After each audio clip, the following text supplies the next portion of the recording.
اس سے افطاری کر لیں. یعنی یہ نہیں ہے کہ کوئی افطاری کے لیے تکلف کرے اور کچھ نہیں ہے تو پانی کی بوند سے افطاری کرے، روزہ ہی کھولنا ہے. تو پیچھے بھی حدیث یہ پڑھی کہ حضور صلی اللہ علیہ وسلم نے فرمایا کہ سورج غروب ہو گیا لہذا اتر کر ستو گولیں، گولنا آپ جانتے ہیں کہ اس میں پانی ملا کر فجدہ اس کو گولے، بس وہ ستو میں پانی ملا کر اسے روزہ افطار کر لیا. یہ ہم نے اپنے اوپر بوجھ ڈالا ہوا ہے کہ سموسے بھی ہوں، فلاں بھی ہوں، فلاں بھی ہوں، فلاں بھی ہوں. رمضان شریف میں جتنی بچت ہونی چاہیے تھی وہ ساری کی ساری افطاری میں نکل جاتی ہے. بہرحال کس کو کہیں، ہر کے گھر میں ہوتا ہے. ہم تو تقریریں کرتے ہیں لیکن ہمارے گھروں میں بھی یہی کچھ ہوتا ہے، مقرر کے گھر میں نہیں ہوتا یہ کچھ. بس ایک کلچر بن چکا ہے. تو بہرحال یہ ہے کہ حضور نے فرمایا جو آسانی ہو اس کے ساتھ افطاری کر لیں. افطاری میں جلدی کرنا، فرمایا کہ لوگ ہمیشہ بھلائی میں رہیں گے جب تک افطاری میں جلدی کریں گے. اب بظاہر یہ بات ذہن کو اپیل نہیں کرتی کہ افطاری میں جلدی کرنے سے بھلائی کیا ہوگی.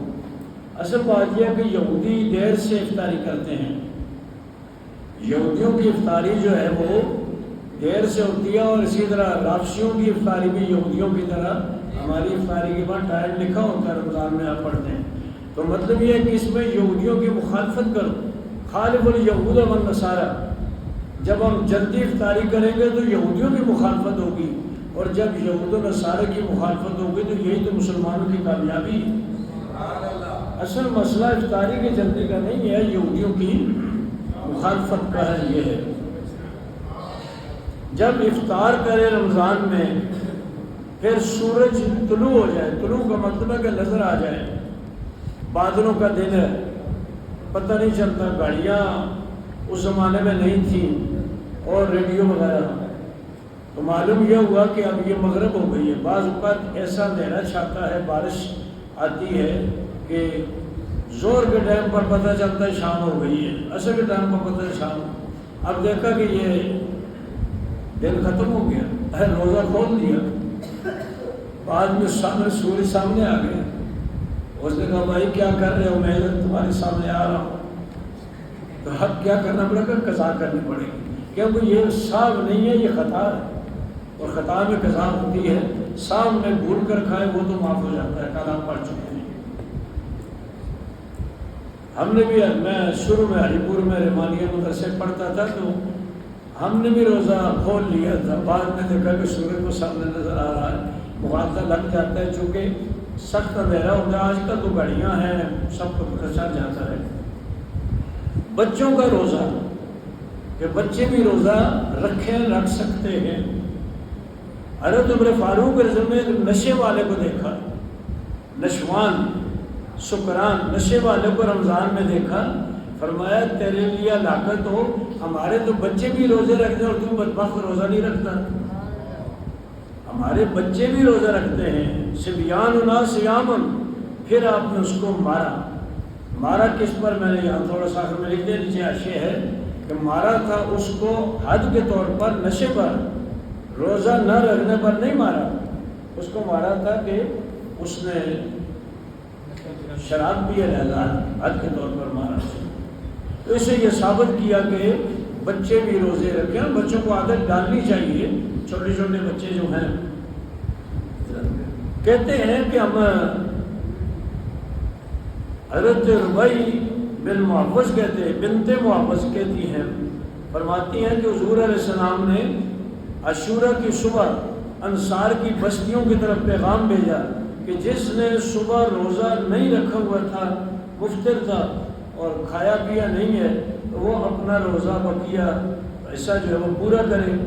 اور جس نے، یہ عاشورہ کا دن تھا اور نفلی روزہ، اور جس نے روزہ رکھا ہوا ہے وہ بھی اپنا روزہ پورا کرے. یعنی جس نے کھایا پیا نہیں ہے تو وہ روزے کی نیت کر لے. عاشورہ کی فضیلت بیان کی اور فرمایا کہ روزہ رکھے. فرماتے ہیں کہ ہم روزہ رکھتے تھے اس کے بعد، یعنی اس کے بعد ہم ہمیشہ عاشورہ کا روزہ رکھتے اور اپنے بچوں کو بھی روزے رکھواتے تھے. اور بچوں کو جب بھوک لگتی روتے تھے تو ہم اون کے کھلونے میں لا کر ان کو دے دے میرے کھیلو ان کے ساتھ، وہ کھیلتے کھیلتے پھر شام ہو جاتی تھی، یعنی مطلب ہے ان کو ذرا اس طرح لگا دیتے تھے۔ اللوبا کھلونا، من العین اونی، جس طرح یہ روئی ہوتی ہے روئی کے، اور جب بچوں میں سے کوئی ایک کھانے کے لیے روتا تھا وہ اس کو دے دیتے تھے اپنا کھلونا جو ہے۔ الوصال من قالا ومن قالا لیس باللیل صیام لقولہ ثم اتموا الصیام الی اللیل۔ باب کا عنوان بڑا لمبا ہے کہ جو شخص کہے کہ رات میں روزہ نہیں ہے، کیونکہ اللہ نے فرمایا ثم اتموا الصیام الی اللیل، اور حضور علیہ السلام نے رحمت کے طور پر ان سے فرمایا اور ان کو اس پر باقی رکھنے کے لیے، اور وہ جو اس میں گہرائی ہے وہ مکروہ قرار دیا۔ اصل مسئلہ یہ ہے کہ یہ آگے بھی حدیث آ رہی ہیں کہ حضور صلی اللہ علیہ وسلم یوم وصال رکھتے تھے۔ کل بھی آپ نے پڑھا کہ یوم وصال کے اندر یعنی حضور نے افطاری کی تو پھر اگلے دن جا کر افطاری کرتے تھے، سحری نہیں کھاتے تھے۔ صحابہ کرام نے بھی صوم وصال رکھنے شروع کیے۔ حضور نے پوچھا تمہاری چہروں کو کیا ہوا ہے؟ تم نے کہا جی ہم صوم وصال رکھتے ہیں، چونکہ آپ بھی رکھتے ہیں۔ حضور نے فرمایا کہ مجھے تو رب کھلاتا پلاتا ہے، پھر حضور نے فرمایا کہ اگر تم نے رکھنا ہے تو رات کا روزہ رکھو۔ وہ روزہ اصل میں نہیں ہے، مطلب یہ ہے کہ افطاری کے بعد سحری تک کچھ نہ کھاؤ، لیکن اگر سحری کرو، حضور تو اگلی رات تک رکھتے تھے۔ فرمایا زیادہ نہ کرو، یہ شفقت حضور کی، چلو کچھ نہ کچھ تمہیں اس کا ہو جائے گی مطابقت۔ افطاری کرنے کے بعد درمیان میں رات کو اگر تم چاہو تو کچھ بھی نہ کھاؤ سحری تک، پھر سحری کر لو، پھر آگے روزہ رکھ لو۔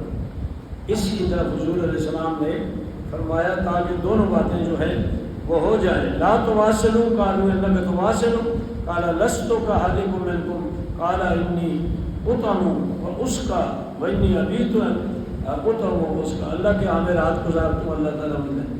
اگلی حدیث بھی اسی طرح ہے جی۔ اس کے بعد بھی یہ ہے کہ حضور نے فرمایا فَأَيُّكُمْ أَرَادَ أَن يُوَاصِلَ، تم میں سے جو صوم وصال رکھنا چاہے فَلْيُوَاصِلْ حَتَّى السَّحَرِ، سحری تک ملائے، سحری تک یعنی درمیان میں کچھ نہ کریں، پھر آگے جو ہے وہ روزہ رکھنے فن لگا۔ انہوں نے پھر یہ کہا کہ یا رسول اللہ آپ بھی کرتے ہیں؟ حضور نے جواب دے دیا کہ میں اللہ کے ہاں کھانا پینا ہوتا ہے۔ کئی حضرات نے پھر منع کے باوجود صوم وصال ایک دن دو دن رکھنا شروع کر دیا۔ حضور نے فرمایا کہ لو تأخر لزدتکم قد تنقیل لهم، فرمایا کہ اگر وہ اور تاخیر کرتا تو میں اس کو سزا دیتا، یعنی جب انہوں نے رکنے سے انکار کیا تو فرمایا اب انکار کرو گے تو اس کی تمہیں سزا ہوگی۔ حضور نے یہ آگے پھر یہ بات فرمائی کہ ابھی تو یطعمنی ربی ویسقینی فاختلفوا من النعمان ما تطیقون، میرا معاملہ اور ہے، تم میرے برابر نہیں ہو، تم وہی کام کرو جس کی طاقت رکھتے ہو، جس کی طاقت نہیں ہے وہ نہ کرو۔ مجھے تو طاقت ہے، مجھے تو طاقت ہے، لہٰذا میں تو رکھتا ہوں، تمہیں نہیں طاقت، اتنا ہی کام کرو جتنا تمہیں طاقت ہے۔ سحری تک مثال وہی حدیث آ گئی کہ اگر تم نے رت میں ملانا ہی ہے تو پھر سحری تک ملاؤ اور نہ کھاؤ۔ اچھا جی، اس میں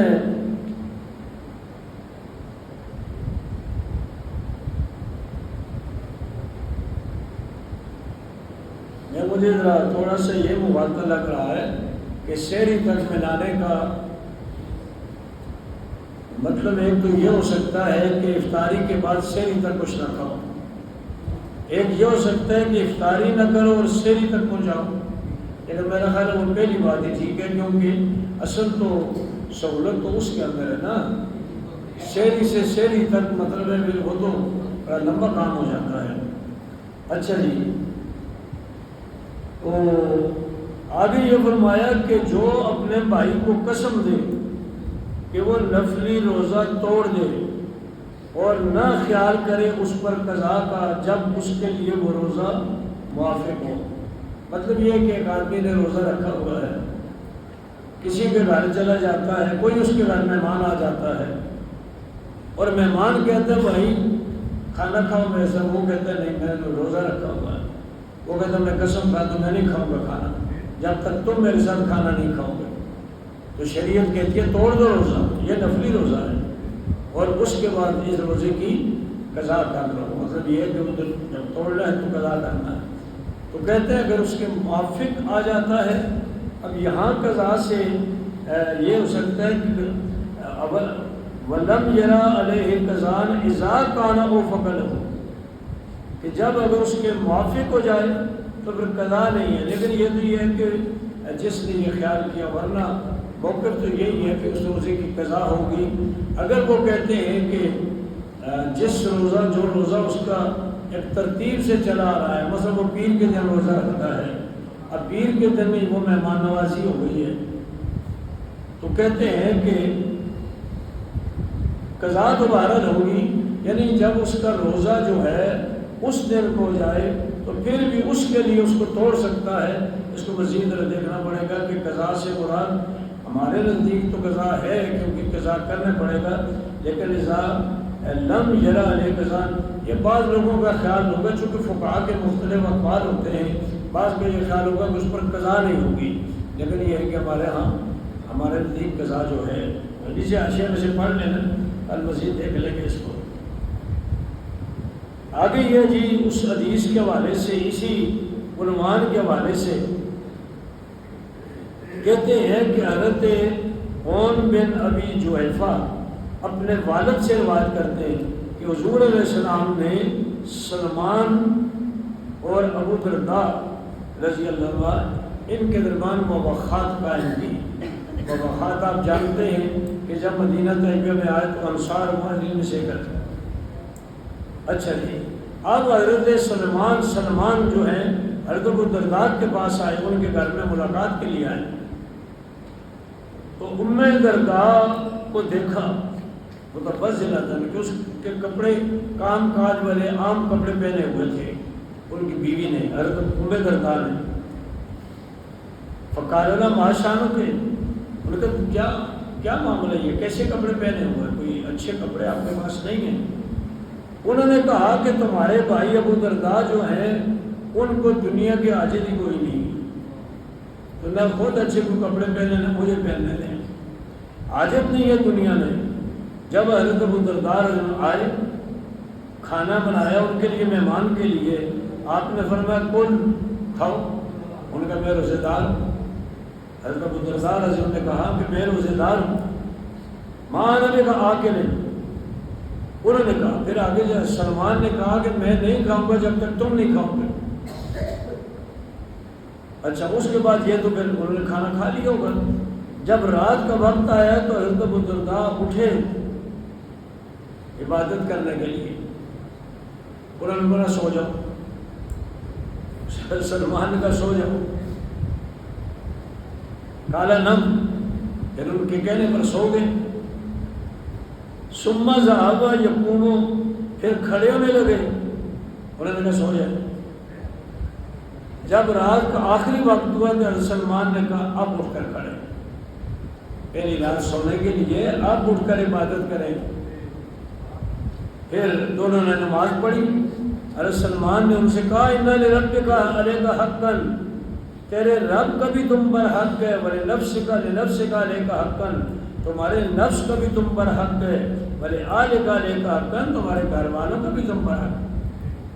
صرف گوشہ نشین ہو کر کے عبادت کرتے رہو، بچوں کو کھانا لا کر کون دے گا، بچوں بیوی کو سودا کون لا کر دے گا، یہ سارے مسائل ہیں۔ اللہ کا بھی حق پورا کرو، بچوں کا بھی کرو، اپنا بھی کرو۔